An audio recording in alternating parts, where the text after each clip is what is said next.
Welcome to our channel. Today we how to backup Airtable bases to AWS using backups, complete guide step by step clearly. To backup Airtable bases to AWS using backups, begin by logging into your Airtable account.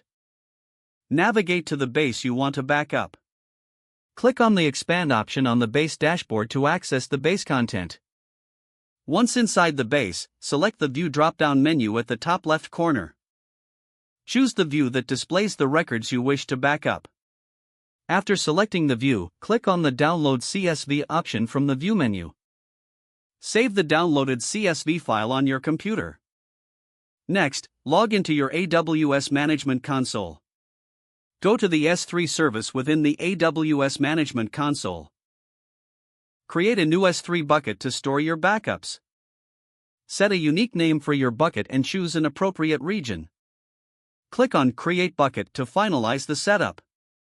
Once your bucket is created, open it from the S3 dashboard. Click on the Upload button to add files to your bucket.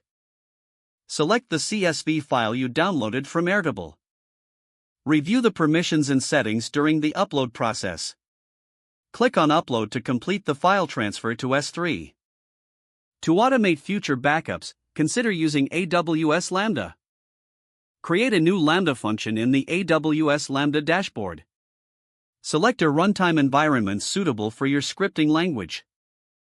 Write a script that fetches CSV data from Airtable and uploads it to S3. Test the Lambda function to ensure it operates correctly. Set up a trigger to run the Lambda function on a schedule.